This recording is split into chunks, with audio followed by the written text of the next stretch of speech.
Hey everyone, welcome back. My name is Psycho Sap and this is the third last episode of the F1 22 calendar series. We're here at Mexico for the Mexican Grand Prix. Now this is an interesting track because it is just so high above the sea level. We use a high downforce setup but we get high speeds like Monza. So that is absolutely fantastic.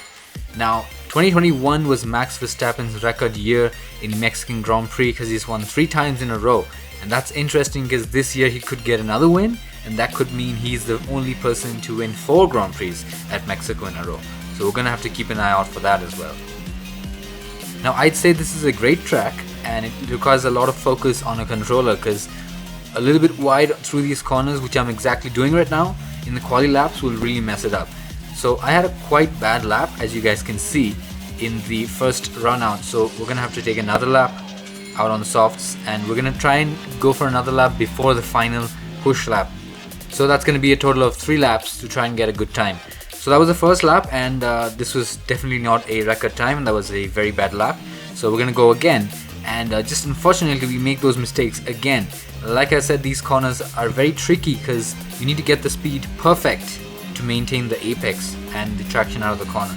So that wasn't a great lap either, but we did improve a little bit, P6 that is. But we're gonna finally go ahead and push for another lap, which I was going to do anyway. So it's good that I went for 3 laps because I know I'm just not good at that portion of the track, the sector 1 portion. So it was a good decision to go ahead and go for 3 laps in Q3. So last and final quali lap, then there was a little bit of traffic, so I decided to let one car pass.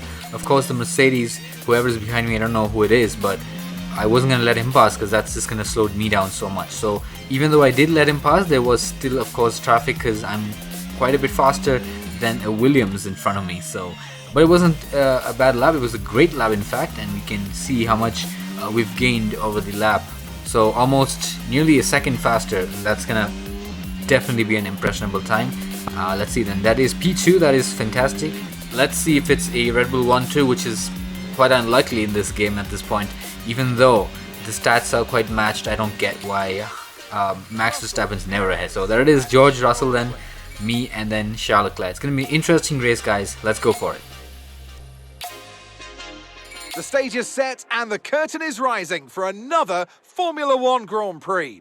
We're expecting close fights up and down the field today, so hold on tight, we're moments away from lights out. At 2,285 metres above sea level, the thin air of the Autodromo Hermanos Rodriguez poses a unique challenge, not just to a driver's skill, but to the efficiency of their engines as well. 17 corners then make a lap of this 2.6-mile circuit, expect incredible speeds in excess of 220 miles per hour, and overtaking into the braking zones of Turn 1 and Turn 4. So with the race not far away from starting, here's what today's grid rundown looks like. What a qualifying yesterday for George Russell. He'll start today's race from pole position. Sergio Perez lines up alongside. Considering the rest of the grid, we have Leclerc, Verstappen, and Sir Lewis Hamilton, and Sainz, Norris, Joe, Fernando Alonso, and Esteban Ocon, Mick Schumacher, Albon, Yuki Tsunoda, and Magnussen, Gasly, Vettel, Valtteri Bottas, and Lance Stroll, Ricciardo, and Nicholas Latifi. Now it's almost time for lights out, so let's go down to the track. Anthony Davidson joins me once again in the commentary box. Ant, it's fantastic to have you with us here, but I'm curious, as a man with experience out on the track, how do you stop those pre-race nerves from becoming overwhelming when you're lining up on the grid? Well, I imagine they'll be starting to feel the adrenaline as they anticipate the run down into Turn 1, a bit like preparing to go into battle. The unknown situation will bring nerves, but that's a good thing. It will keep them focused on the moment and on their surroundings as we build towards the start of the Grand Prix.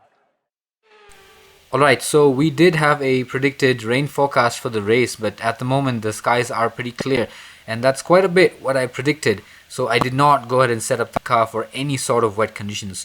So we're not going to do anything right now. Even if we do get a little bit of rain towards the end of the session, we're going to go ahead and manage with whatever we have.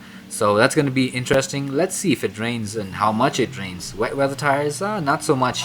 Not in Mexico at least. So let's see. Let's get these tires warmed up. We're going to start on the medium tires, not on the softs like many others, because we're going to go as long as we can before pitting onto inters or wets, whatever the conditions seem. And if it doesn't rain, of course, we have the soft tires at the end, and that's just going to be fantastic. So let's get the grid set up then, and we're excited for today's race, Mexican Grand Prix, guys. Let's keep an eye out for the Alpines, and they've been quite racy the past few races. So here we go in the Mexican Grand Prix, and it's lights out and away we go. George Russell then leads the pack. We're right behind him, Charles Leclerc, Max Verstappen, Carlos Sainz right behind them. Lewis Hamilton a little bit behind compared to where he would like to start. A lot of dust being ejected into the air as we head towards turn 1. A little bit of late braking and we go straight through, but that's just not enough. Trouble for us. Charles Leclerc also gets right through George Russell. Surprisingly, George Russell didn't get the best traction out of the corner 1, and we're just going to have to fight with Charles Leclerc. Now, do remember that we're starting on the medium tires, which means a lot of the soft tire runners behind us will be charging for position, and we're not going to be able to hold on for very long. So we're going to have to keep an eye out. And going wide is another problem there. In the track, soft runners will be getting much better traction, but we're going to go late into the braking zone to try and maintain our position by outbraking the opponent drivers. So Charles Leclerc then stays behind for now, and it's not going to be long before he gets charging again, and he's gaining on the straight. Charles Leclerc getting great slipstream from my car. That's just sad because we don't have the best traction and exits out of the turns right now, and that gives him a little bit of an edge. So Leclerc then has to wait for another opportunity to make a move on me, and we're going to need a replay soon for Fernando Alonso. Definitely he's gained about 5 positions. That is a killer start from the Alpine. Now Charles Leclerc still side by side then looking for a position, and he goes late in the break and he makes contact. He's forcefully gone for the inside line. There was no space at all, but he had no chance but to drive into the side of my car. That is absolutely devastating. Now there was no space, like we can see. He just goes for the dive bomb. It was my racing line, and I was so far ahead of him that he had nothing to do, and he was practically in my blind spot at the moment. So that was unfortunate. We can see that Lando Norris surprisingly has a engine failure. He was running in the top 10 for a long time. That's a shame. It's a shame from Lando. So here we got replays then. George Russell getting a great start, but just not enough in that Mercedes to hold off the 2 charging cars behind him. So we can see him trying to defend against the Red Bull. Of course, that's me and Charles Leclerc who's behind, and we kind of push through. A little bit of late braking, tire bumping there, of course, but Charles Leclerc then takes the advantage, goes through. He's just following me through the pack right now. So here we go then, Fernando Alonso, who gets an amazing start, and he's just got a jetpack on him right now.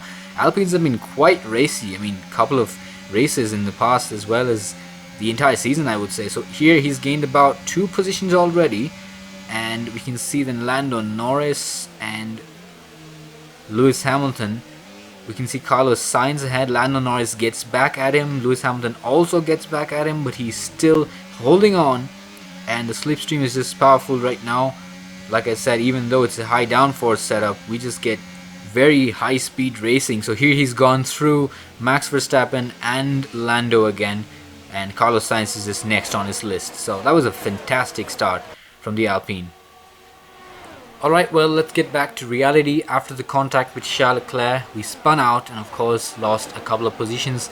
Luckily it was a slower corner, so we were able to manage not losing too many positions. So we're just about P6 by the end of the next lap.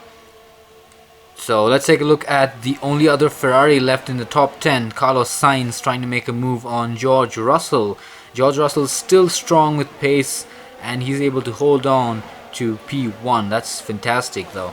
So let's take a look then. Let's see if Carlos Sainz has enough straight line speed to make a move on George Russell. So DRS is just not helping him all that much, and he's still able to hold back Carlos Sainz side by side. This is the exact corner where I was spun around, but Carlos Sainz makes a good move. Nice and clean overtake on George Russell there in the Mercedes. So We're going to have to keep an eye out for George Russell, who's going to try and get that position back. But by lap 7, he has lost another position to Max Verstappen. Seems like these soft tires aren't really lasting anymore. So we can see then the clouds are gathering above the track. Rain forecast in another 5 to 10 minutes. But we're not going to stop right about now. We are of course in position 2, which means the medium tires have worked out and all the other soft runners have pitted for their medium tires. So technically right now, if I hadn't spun out because of the contact with Charles Leclerc, I would be in P1.